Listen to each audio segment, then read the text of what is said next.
Je vais commencer par reprendre le fil de là où Benoît s'est arrêté, peut-être, ce matin, par les patriotes de 1788-1789 qui combattent contre l'aristocratie.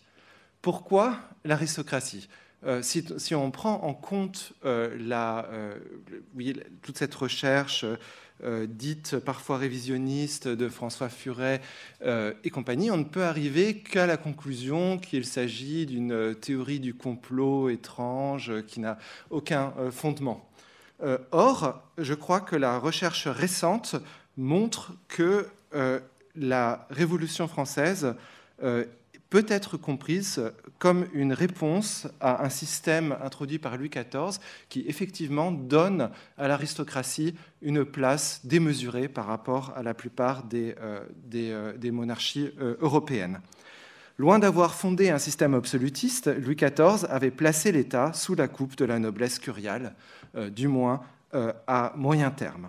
En renonçant partiellement à s'appuyer sur des favoris, donc des hommes de confiance, des hommes nouveaux, en introduisant une hérédité de fait des charges curiales, et d'ailleurs dans une large mesure également des charges de l'État et de l'Église, en se rendant disponible à la société de cour, en bâtissant une vaste armée également, le troisième Bourbon sur le trône avait réussi à contenter la haute noblesse et à mettre fin aux guerres civiles. La fin des guerres civiles endémiques en France s'explique avant tout par le fait que la monarchie a capitulé face aux demandes de la haute noblesse curiale. Cette société de cour allait connaître une remarquable stabilité. Si l'on veut le formuler de manière positive ou si l'on préfère une formule plus critique, on peut dire qu'elle a été largement pétrifiée. Elle l'aurait été d'ailleurs quasiment totalement sans le pouvoir du sexe et de l'argent, c'est-à-dire sans l'influence des maîtresses ou des amants ou des financiers. Et c'est cette situation-là qui est perçue par les patriotes comme un déclin moral de la société, comme une crise morale de la société française. Sur les bases de ce compromis entre le trône et l'épée, Louis XIV et ses ministres ont pu d'abord construire une puissante armée, mais, et là c'est mon deuxième point, non en assurer le financement sur le long terme. Et en ce sens, c'est bien l'aristocratie, entre guillemets, qui provoqua la crise financière. Pourquoi ? Parce que, premièrement, et c'est peut-être pas le point le plus fondamental, la cour, bien entendu, était chère et le mérite ne jouait à peu près aucun rôle dans la transmission des charges et des offices dans l'Ancien Régime. Mais surtout parce que le compromis Louis XIVien impliquait un renoncement aux États généraux qui ne manquait absolument pas à la haute société de cour, puisque chacun y pouvait désormais jouir d'une forte sécurité de sa position. Les États généraux sont intéressants pour l'aristocratie de cour que quand on a un favori ou une maîtresse à faire tomber. Sinon, quand on a une situation stable, elles n'ont aucun intérêt. Et dans une monarchie constitutionnelle telle que l'était la France, aucune autre institution n'avait la légitimité nécessaire pour introduire de nouveaux impôts, si ce n'est des assemblées d'État. On ne pouvait augmenter indéfiniment la taille, la vente des offices n'était qu'un expédient de court terme. Les Français restaient donc très peu imposés, surtout ceux qui travaillaient dans le commerce et l'industrie, et ils durent observer avec douleur la montée en puissance d'un petit État voisin totalement négligeable, qui ne comprenait que quelques millions d'habitants, mais qui, fort de ces taxations introduites par son Parlement, dépassa militairement la France au XVIIIe siècle. Sur le long terme, le système Louis XIVien plongea la monarchie dans une grave crise financière, et on peut dire donc que le diagnostic des patriotes de 1788-89 n'était pas totalement faux. Mais la Révolution française est également, dans un autre sens, une conséquence du compromis Louis XIVien, et cela, les patriotes ne le disaient pas en 1789. En cimentant les hiérarchies sociales à la cour, ce système permit une emprise croissante de la haute noblesse d'épée sur la politique. Et c'est cela qui permit le développement de systèmes alternatifs de légitimité en France.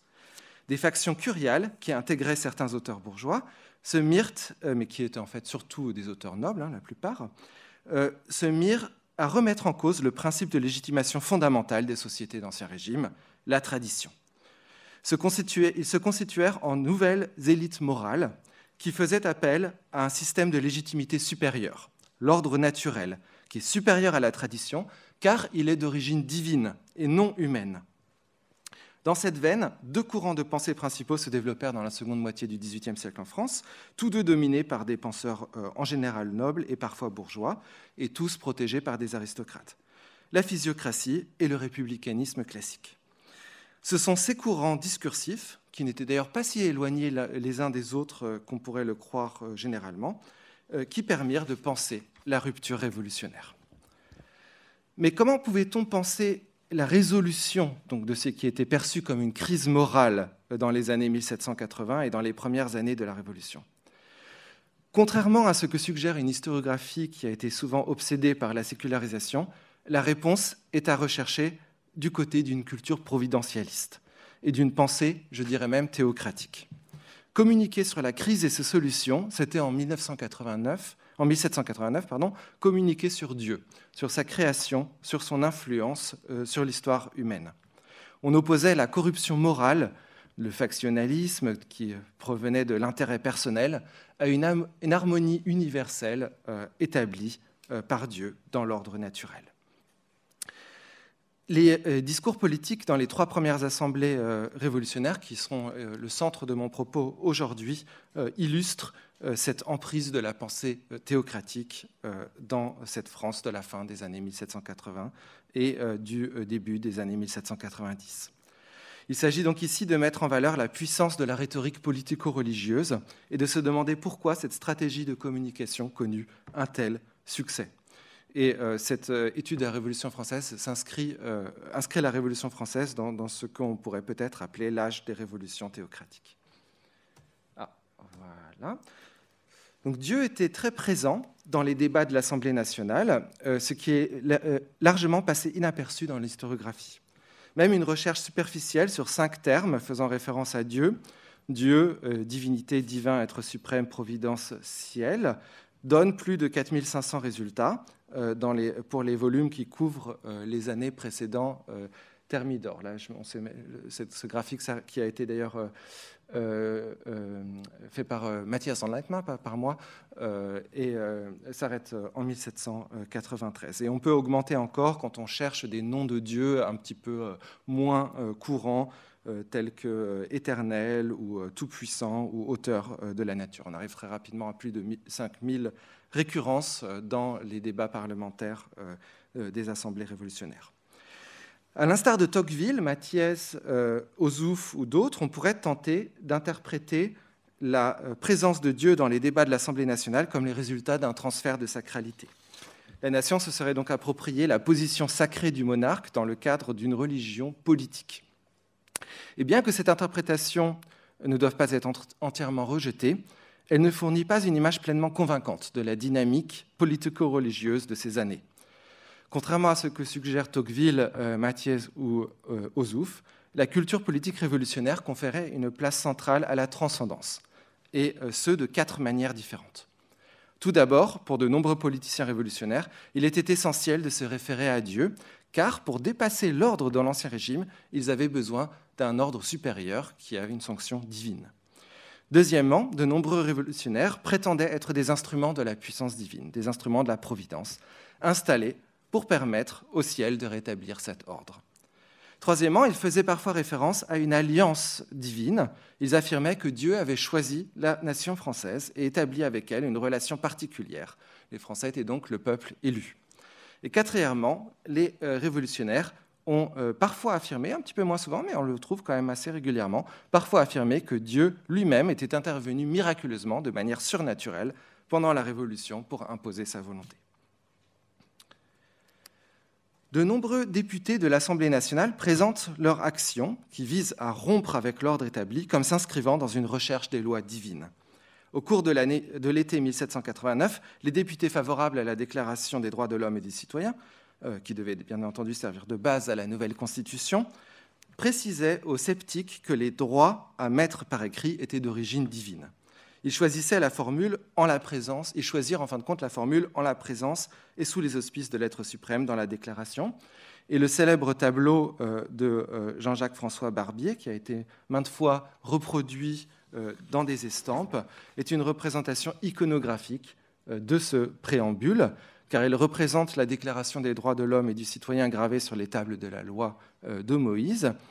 Au-dessus, l'œil de la Providence trône dans le triangle de la Trinité, et un ange tient le sceptre de la puissance divine, désignant de son autre main les tables de la loi, tandis qu'une figure allégorique de la France, libérée de ses chaînes, se tourne vers la divinité.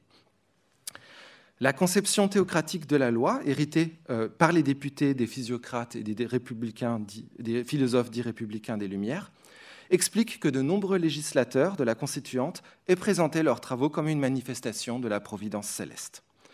En effet, de nombreux acteurs politiques de l'époque, à l'instar par exemple d'Entraigues ou de Desmeuniers, affirment que c'est Dieu qui a brisé les chaînes du peuple français. L'être suprême aurait pris la nation sous sa protection spéciale. Dans la lignée de la théologie scolastique, qui affirmait que la loi naturelle était inscrite dans le cœur des hommes, certains membres de l'Assemblée voyaient la providence divine agir à travers les cœurs et les consciences des députés. Bien qu'ils n'expliquent pas toujours clairement par quel biais Dieu intervenait, les députés affirmaient régulièrement l'existence d'une direction divine. Par exemple, Dupont de Nemours, physiocrate renommé et étroitement associé à Turgot, affirme, enfin avant la Révolution bien entendu, affirme en septembre 1789 que la crise de la dette souveraine peut être résolue parce que, je cite, « grâce au ciel, les esprits sensés et les âmes honnêtes sont le plus grand nombre » et qu'il faut puiser, je cite, « dans les trésors innombrables et toujours renouvelés que la Providence y a déposés ». Au fur et à mesure que le mouvement révolutionnaire prend de l'ampleur, certains députés présentent de plus en plus les révolutionnaires en général et l'Assemblée en particulier comme des instruments divins. Maximilien Robespierre ne cesse d'affirmer le rôle unique de l'Assemblée nationale française dans l'histoire providentielle. Selon lui, alors que l'Angleterre n'a eu qu'une constitution vicieuse et que l'histoire jusqu'en 1789 ne présente qu'un tableau, je cite, d'agrégats d'hommes plus ou moins éloignés des voies de la raison et de la nature, les députés français sont des instruments divins uniques dans l'histoire de l'humanité. Je cite, « La providence éternelle vous a appelé seul, depuis le commencement du monde, à rétablir sur la terre l'empire de la justice et de la liberté, dans les circonstances presque miraculeuses qu'elle a bien voulu réunir. » Il n'est donc pas surprenant que le nouvel ordre légal ait été consacré par une série de rituels religieux. Dans les premières années de la Révolution, ces rituels restent étroitement liés à l'Église catholique. Ils sont pratiqués exclusivement par le clergé, et s'appuie sur des symboles et des formes tirées de la boîte à outils politico-religieuse de l'Ancien Régime.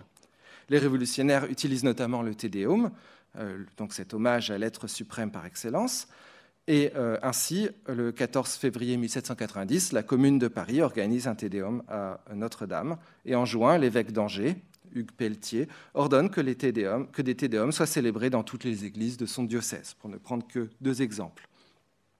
Alors qu'en 1790, la régénération constitutionnelle et ecclésiastique semble toucher à son terme, les élites révolutionnaires affirment le caractère sacré du nouvel ordre, établi par la Providence, par toute une série d'actes symboliques qui reflètent un pacte entre Dieu et les hommes.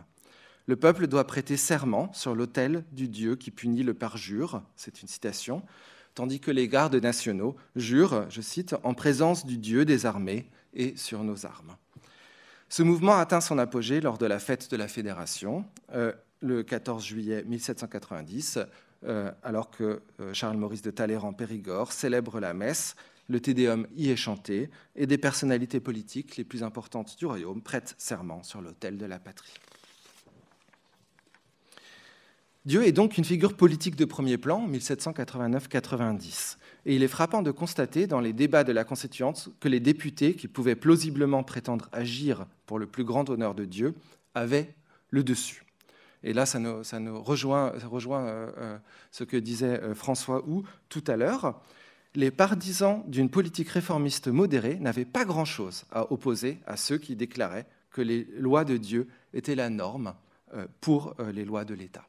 Pourquoi ? Leurs arguments pragmatiques apparaissaient faibles, parce qu'ils ne pouvaient pas invoquer Dieu comme le faisaient leurs adversaires. Dès leur entrée à l'Assemblée nationale, les députés du premier et du second État s'étaient engagés dans le projet de doter la France d'une nouvelle constitution. Mais c'était la référence à l'origine transcendantale de la loi naturelle qui avait conféré l'autorité de déclarer nulles et non avenues les anciennes libertés et l'ancienne constitution. De nombreux députés avaient souligné à plusieurs reprises le caractère divin de cette œuvre, sans rencontrer d'ailleurs d'opposition directe de leurs collègues.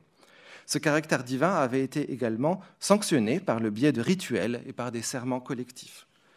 Les modérés ou les conservateurs, en participant aux travaux et aux rituels de l'Assemblée, avaient implicitement ou explicitement reconnu que la Constituante était un agent de la providence divine.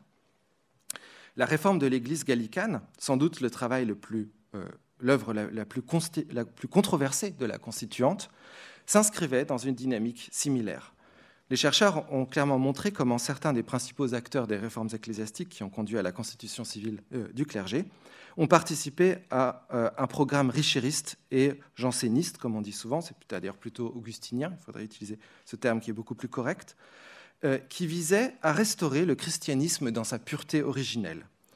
Nous savons donc aujourd'hui que la constitution civile du clergé ne fut pas l'œuvre de politiciens impies, mais au contraire, avant tout, de catholiques profondément croyants.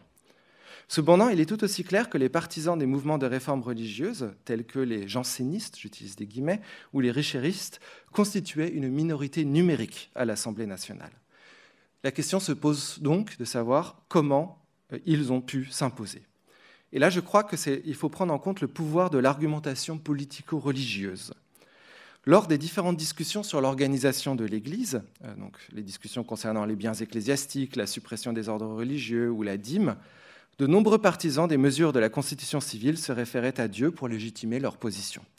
Et ce faisant, ils rendaient plus difficile pour leurs adversaires conservateurs d'invoquer Dieu à leur fin.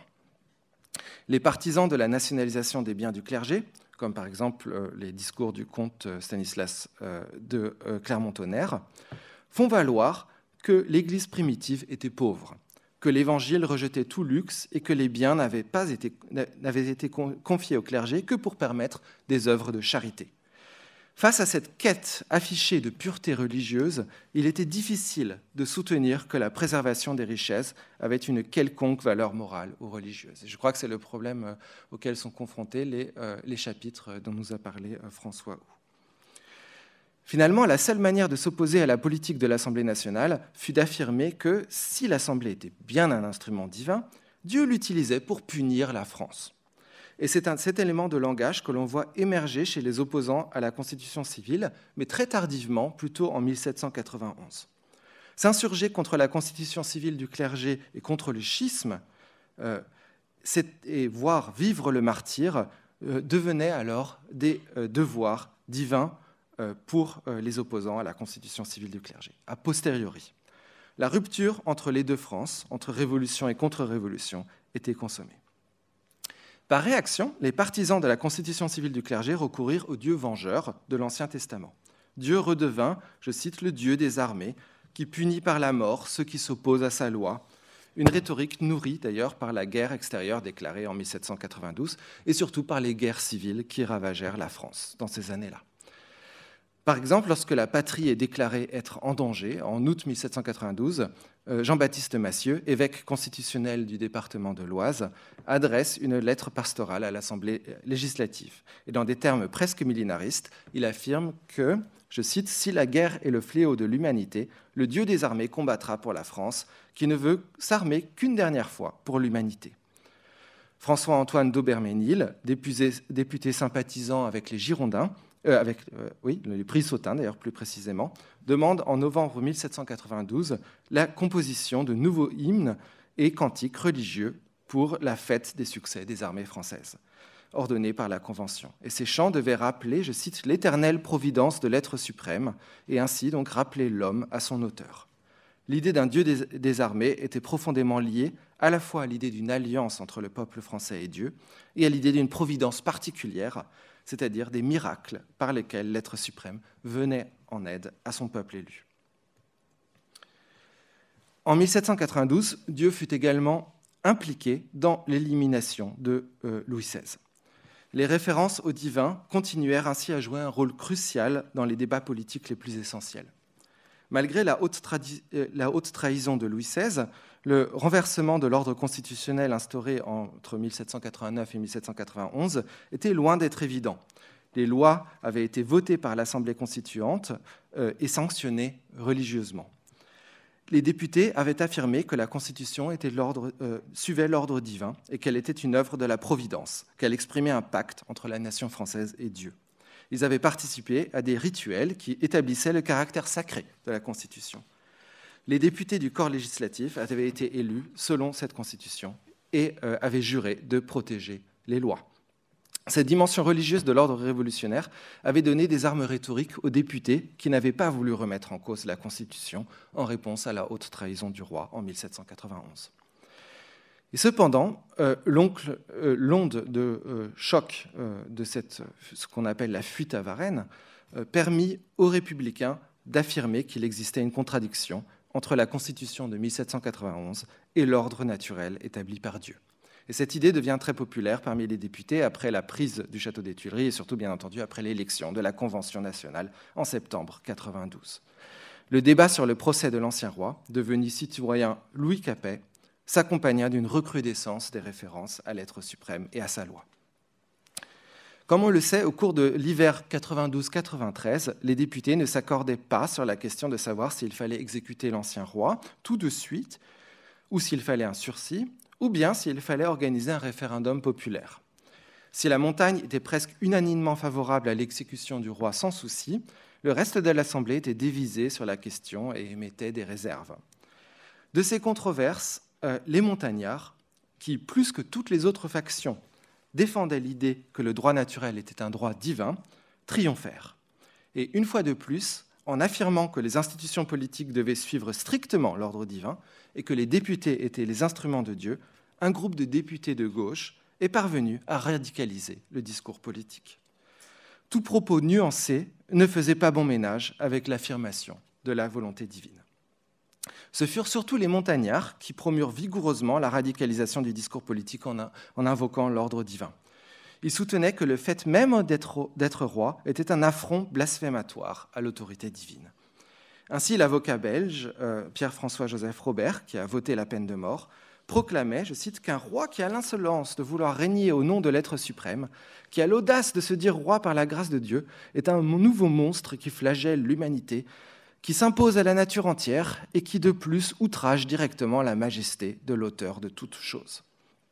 Transgresser la loi divine en établissant des rois était considéré comme une offense à la majesté de Dieu. De même, Camille Desmoulins, qui était alors proche de Danton surtout, justifiait la peine de mort en faisant appel, je cite, à la loi immuable, universelle, aussi ancienne que le genre humain, une loi gravée par le doigt de Dieu sur le fer impérissable. Dans la même veine, Jean-Baptiste Cavaignac, ancien avocat au Parlement de Toulouse, soutenait qu'il existait, je cite, une loi préexistante issue des mains de la divinité et gravée dans le cœur de tous les hommes. Certains montagnards s'appuyaient également sur la Bible. Michel Azéma invoquait la peine du talion, la décrivant comme la plus naturelle et la première établie par les hommes, que Moïse avait transmis, je cite, au peuple d'Israël de la part de Dieu. Louis Louchet s'interrogeait « Quand le Dieu des Juifs se mettait en colère contre eux, de quoi les menaçait-il » Et il répondait « De leur envoyer des rois ». L'histoire sacrée a donc permis aux montagnards de soutenir que la monarchie était une tyrannie, parce qu'elle n'était pas une institution originellement divine, ou bien une institution qui permettait de punir les humains, et que la France devait donc se débarrasser des tyrans, les condamnant à mort. Tous ces députés de la montagne invoquaient les lois divines lorsqu'ils plaidaient pour la condamnation de Louis Capet. Ils affirmaient généralement que la royauté elle-même était une grave offense au divin, à la divinité, qui devait être punie de mort. Donc en 1792 comme en 1789, c'est la rhétorique politico-religieuse qui a radicalisé le discours politique et contribué à légitimer une rupture fondamentale avec l'ordre constitutionnel. Dans tous les cas, c'est le parti qui défendait l'ordre divin d'une manière la plus véhémente qui parvint à rallier à lui de nombreux députés modérés. Les déclarations des députés lors du procès de l'ancien roi démontrent clairement que l'usage du vocabulaire politico-religieux n'était pas limité à une faction politique spécifique, mais qu'il était au contraire répandu dans les rangs de la droite, du centre et de la gauche de la Convention. Mais les montagnards affirmèrent tout particulièrement que l'Assemblée nationale était l'instrument choisi par Dieu pour établir son règne. Une affirmation qui avait été répétée à plusieurs reprises, ou à de nombreuses reprises, depuis 1789, et qui les aida à rallier de nombreux députés à leur cause. La rhétorique politico-religieuse était donc un élément fondamental et rationnel de la pensée, de la communication et de la pratique politique des révolutionnaires français. Il n'y a pas eu de séparation croissante entre la religion et la politique dans la Révolution française, bien au contraire. Je crois qu'elle est même plus étroite que dans l'Ancien Régime. On n'observe pas de transfert de sacralité, donc pas de l'émergence de versions séculières des concepts religieux. Au contraire, le langage politique est imprégné de transcendance. Dans un champ traversé de conflits et de rivalités, Dieu était une ressource majeure de la communication politique sur les crises traversées par la France. Et je crois que la France n'est pas un cas unique de cette époque-là, même si je ne vais pas développer cela. On retrouve, avec des modifications, bien entendu, ou avec des variantes, des phénomènes semblables dans les révolutions américaines, brabançonnes ou polonaises à la même époque. Dieu joue un grand rôle dans la politique révolutionnaire, de par sa loi et par son action, par sa providence et parfois par ses miracles. Voilà. Je vous remercie pour votre attention.